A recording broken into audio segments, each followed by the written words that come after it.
دوستو اس وقت اسکرین پر آپ جس گفا کو دیکھ رہے ہیں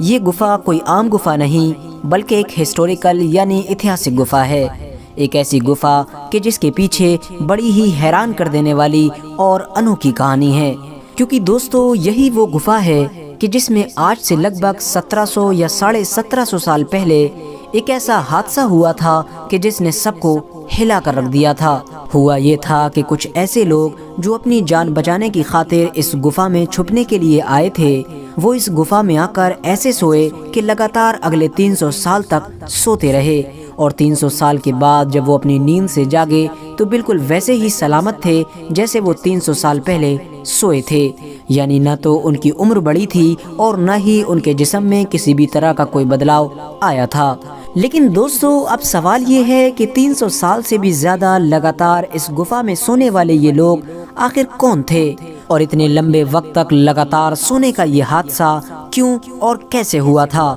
اور جس گفا میں اتنا بڑا حادثہ ہوا تھا وہ گفا آخر آج کے دور میں کون سے دیش میں موجود ہے، یہی ساری چیزیں آج کی اس ویڈیو میں ہم آپ کو بتانے والے ہیں۔ دوستو سب سے پہلے تو ہم آپ کو یہ بتاتے چلیں کہ عیسائی اور مسلم یعنی دونوں دھرموں سے ہی تعلق رکھنے والے لوگ اس حادثے کو سچا مانتے ہیں، اور مسلمانوں کی کتاب قرآن کریم میں بھی اس حادثے کو صاف طور پر ذکر کیا گیا ہے۔ یہ حادثہ حضرت عیسیٰ علیہ السلام کے اس دنیا سے اٹھائے جانے کے بعد لگ بھگ 250 سال بعد پیش آیا تھا۔ حضرت عیسیٰ علیہ السلام کے اس دنیا سے اٹھائے جانے کے بعد عیسائیوں کے حالات دن بدن خراب ہوتے چلے گئے، یہاں تک کہ ایک وقت ایسا بھی آیا کہ جب فلسطین کے پورے علاقے پر دقیانوس نام کے ایک بادشاہ کی حکومت قائم ہو گئی تھی۔ یہ ایک ایسا بادشاہ تھا کہ جو عیسائیوں سے حد سے زیادہ دشمنی رکھا کرتا تھا، اور اس کا یہ ماننا تھا کہ میری حکومت میں کوئی بھی انسان عیسائی دھرم یعنی جو کہ اس دور میں ایک نیا دھرم مانا جاتا تھا اسے فالو نہ کرے، اور جو بھی اسے فالو کرے گا میں اسے ہمیشہ ہمیشہ کے لیے ختم کر دوں گا۔ دقیانوس بادشاہ کی حکومت میں رہنے والے ہی کچھ لوگ کہ جو بعد میں اصحاب کہف کے نام سے مشہور ہوئے، یہ وہ لوگ تھے کہ جو حضرت عیسیٰ علیہ السلام کو حد سے زیادہ مانا کرتے تھے، اور بادشاہ کی لاکھ کوششوں کے باوجود بھی یہ عیسائی دھرم چھوڑنے کے لیے تیار نہیں تھے۔ بادشاہ کو جب اس بات کا یقین ہو گیا کہ یہ لوگ میری لاکھ کوششوں کے باوجود بھی عیسائی دھرم کو کبھی نہیں چھوڑیں گے، تو اس نے انہیں قتل کرنے کا فیصلہ کر لیا۔ لیکن جیسے ہی ان لوگوں کو اس بات کی خبر ہوئی کہ بادشاہ ہمیں قتل کرنے کا ارادہ کر چکا ہے، تو یہ فوراً شہر چھوڑ کر فرار ہو گئے اور دور جا کر ایک گفا میں پناہ لی۔ کچھ دیر اس گفا میں آرام کرنے کے بعد یہ سبھی لوگ اس گفا میں سو گئے، اور ایسے سوئے کہ اگلے 300 سالوں تک لگاتار سوتے رہے، اور اس بیچ میں ان میں سے کسی کی بھی آنکھ نہ کھل سکی۔ لیکن دوستو جیسے ہی یہ سارے لوگ بادشاہ سے اپنی جان بچانے کی خاطر اس گفا کے اندر آئے تھے،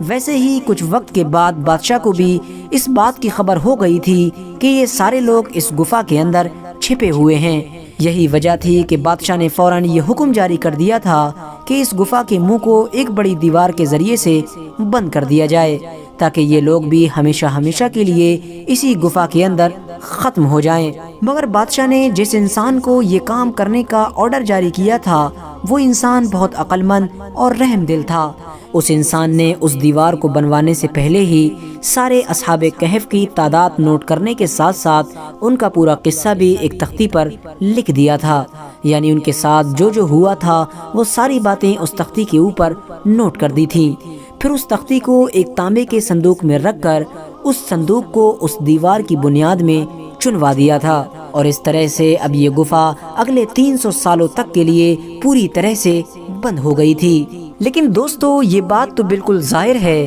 کہ 300 سال کا وقت کوئی ایک چھوٹا سا وقت نہیں بلکہ ایک لمبا وقت ہے، اور یہی وجہ تھی کہ ان 300 سالوں کے بیچ میں دھیرے دھیرے پوری دنیا کا نقشہ بدلتا گیا، اور جس جگہ پر دقیانوس بادشاہ کی حکومت ہوا کرتی تھی وہاں پر بھی بادشاہ اور حکومتیں بدلتی گئیں، یہاں تک کہ جب 300 سال پورے ہونے والے تھے تو بیدروس نام کے ایک بادشاہ کی حکومت قائم ہوئی۔ یہ ایک ایسا بادشاہ تھا کہ جو عیسیٰ علیہ السلام کا ماننے والا تھا اور بہت نیک اور رحم دل انسان تھا۔ یہ ہمیشہ اپنی قوم کی فکر کیا کرتا تھا، کیونکہ دوستو اس کے دور میں عیسائی آپس ہی میں لڑ کر کئی حصوں میں بٹ چکے تھے، یہاں تک کہ بہت سارے لوگ تو ایسے بھی تھے کہ جو حضرت عیسیٰ علیہ السلام کی بتائی ہوئی بنیادی چیزوں کا بھی انکار کرنے لگے تھے۔ یہ بادشاہ اپنی قوم کے اس حال سے حد سے زیادہ پریشان رہا کرتا تھا اور اکثر رو رو کر یہ دعائیں مانگا کرتا تھا کہ یا اللہ کوئی ایسا کرشمہ ہو جائے کہ جس کی وجہ سے میری قوم کے سبھی لوگ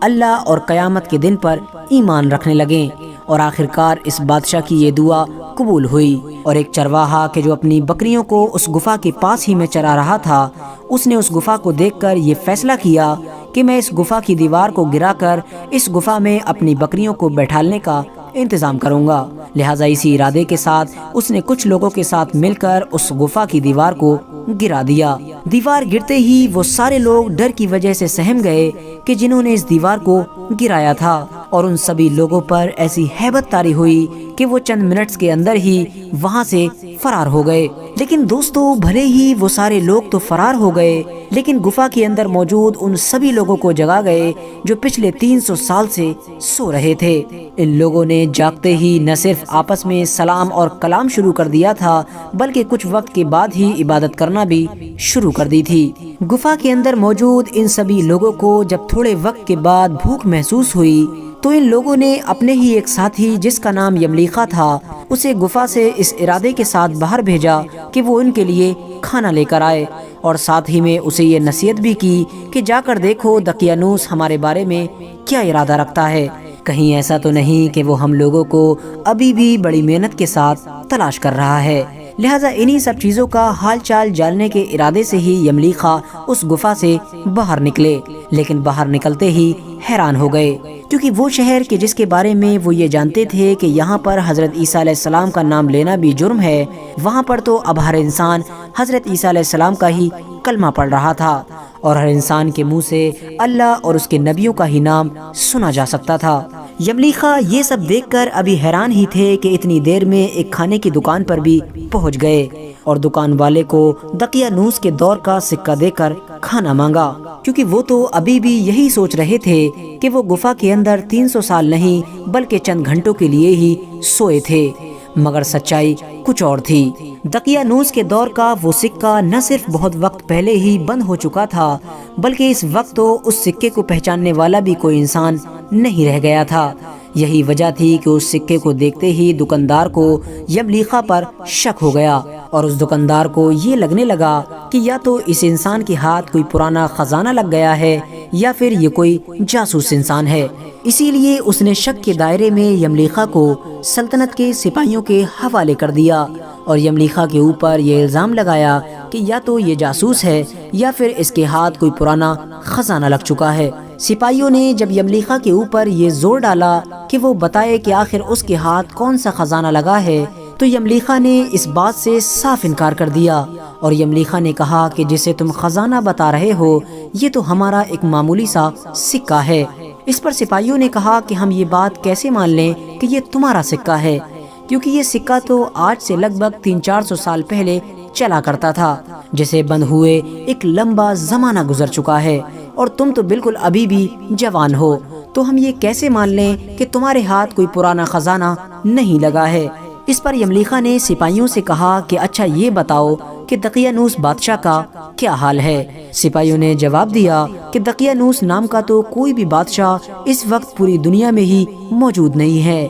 ہاں آج سے لگ بھگ 300 یا 350 سال پہلے اسی نام کا ایک بادشاہ اسی جگہ پر حکومت کیا کرتا تھا، جو بہت ظالم اور بے رحم انسان تھا۔ یہ سن کر یملیخا حیران ہو گئے، اور انہوں نے فوراً سپاہیوں سے کہا کہ ایسا کیسے ہو سکتا ہے، ہم لوگ کل ہی تو دقیانوس سے اپنی جان بچانے کی خاطر اس گفا میں جا کر چھپے تھے جہاں پر ابھی بھی میرے اور ساتھی موجود ہیں۔ یہ سن کر سارے سپاہی حیران ہو گئے اور یملیخا کی بات کو ماننے سے انکار کر دیا۔ اس پر یملیخا نے کہا کہ میرے اور بھی ساتھی پاس ہی میں موجود اس گفا کے اندر ابھی بھی موجود ہیں، تم میرے ساتھ چلو، میں ان سب کو تمہیں تمہاری آنکھوں سے دکھاتا ہوں۔ سپاہی جب یملیخا کے ساتھ اس غار یعنی گفا کے پاس پہنچے تو گفا کے اندر موجود اصحاب کہف کو یہ محسوس ہوا کہ دقیانوس کی فوج ہمیں ڈھونڈتی ہوئی ہمارے پاس تک پہنچ گئی ہے، اور اب وہ لوگ ہمیں ہر حال میں قتل کر دیں گے۔ اسی لیے وہ لوگ پہلے سے ہی اللہ تعالیٰ کی عبادت کرنے لگے اور اللہ تعالیٰ سے اپنی جان کی حفاظت کے لیے دعا کرنے لگے۔ لیکن یملیکا کے ساتھ پہنچنے والے ان سپاہیوں نے بہت جلد ہی اس تانبے کے صندوق کو بھی برآمد کر لیا کہ جس صندوق کو دیوار کھڑی کرتے وقت دیوار کی بنیاد میں دفنایا گیا تھا۔ سپاہیوں نے جب اس تختی کو پڑھنا شروع کیا کہ جو تانبے کے صندوق کے اندر موجود تھی تو وہ حیران ہو گئے۔ اس تختی پر یہ صاف طور سے لکھا ہوا تھا کہ یہ مومنوں کی جماعت ہے جو اپنی دین کی حفاظت کی خاطر دقیانوس بادشاہ کے خوف سے اس غار میں پناہ لیے ہوئے ہے۔ دقیانوس بادشاہ نے خبر پا کر ان لوگوں کو اس غار کے اندر بند کروا دیا ہے، اور ہم تختی پر یہ حال اس لیے لکھتے ہیں تاکہ جب بھی یہ غار یعنی گفا کھلے تو لوگ اصحاب کہف کے حال پر باخبر ہو جائیں، یعنی یہ جان سکیں کہ اصحاب کہف کے ساتھ کیا ہوا تھا۔ یہ سب پڑھ کر سپاہیوں کے ساتھ ساتھ وہ سبھی لوگ حیران تھے کہ جو اس وقت اس غار یعنی گفا کے پاس موجود تھے۔ سپاہیوں نے فوراً اپنے بادشاہ کو اس پورے حادثے کی خبر دی۔ بادشاہ فوراً سبھی لوگوں کے ساتھ اس گفا کے پاس پہنچ گیا اور غار میں سونے والے سبھی لوگوں سے ملنے کے بعد سجدے میں گر پڑا اور رو رو کر یہ کہنے لگا کہ اللہ تعالیٰ نے میری دعا قبول کر لی، یعنی اللہ تعالیٰ نے ایک ایسا کرشمہ دکھا دیا کہ جس کی وجہ سے اب لوگ مرنے کے بعد دوبارہ اٹھنے پر یقین کرنے لگیں گے۔ اس کے بعد اصحاب کہف نے بادشاہ کو دعائیں دیں اور بادشاہ سے کہا کہ اللہ تعالیٰ تیری بادشاہت کی حفاظت فرمائے، اور اب ہم تمہیں اللہ کی سپرد کرتے ہیں۔ یہ کہہ کر اصحاب کہف دوبارہ غار کے اندر چلے گئے اور سارے کے سارے لوگ اس غار کے اندر جا کر سو گئے، اور ایسے سوئے کہ اللہ تعالیٰ نے اسی حال میں ہی ان لوگوں کو موت دے دی۔ اس کے بعد بیدروس نام کے اس نیک بادشاہ نے سال کی لکڑی کے صندوق بنوا کر اصحاب کہف کی پاک لاشوں کو ان کے اندر ہی ہمیشہ کے لیے محفوظ کر دیا تھا۔ دوستو، اب اگر بات کی جائے اس بارے میں کہ آخر وہ غار یعنی گفا آج کے دور میں کون سے دیش میں موجود ہے، تو آپ کو بتاتے چلیں کہ وہ گفا آج کے دور میں جارڈن دیش میں موجود ہے۔ حالانکہ بہت سارے لوگ ترکی دیش کے ازمیر شہر میں موجود ایک گفا کے بارے میں بھی یہی دعویٰ کرتے ہیں کہ وہ اصحاب کہف کی گفا ہے، لیکن قرآن کریم کے اندر اصحاب کہف کی گفا کی جو نشانیاں بیان کی گئی ہیں وہ ترکی میں موجود گفا کے مقابلے میں جارڈن والی گفا پر زیادہ فٹ بیٹھتی ہیں۔ یہی وجہ ہے کہ زیادہ تر ریسرچ اسکالر کا یہی ماننا ہے کہ جارڈن میں موجود گفا ہی اصحاب کہف کی اصلی گفا ہے۔ دوستو، اب اگر بات کی جائے اس بارے میں کہ اصحاب کہف ٹوٹل کتنے تھے، یعنی گفا کے اندر جو لوگ 300 سال تک سوتے رہے تھے وہ کتنے تھے، تو آپ کو بتاتے چلیں کہ حضرت عبداللہ ابن عباس رضی اللہ تعالیٰ عنہ کی حدیث کے مطابق وہ ٹوٹل 7 لوگ تھے، جن میں سے 8 ماہ ان کے ساتھ ایک کتا بھی تھا۔ فی الحال دوستو، آج کی اپنی ویڈیو کو ہم یہیں پر ختم کرتے ہیں۔ ویڈیو پسند آنے پر نہ صرف ویڈیو کو لائک کریں بلکہ اپنے فرینڈز کے ساتھ بھی ضرور شیئر کریں، اور اسی طرح کی نالجیبل اور ہسٹوریکل ویڈیوز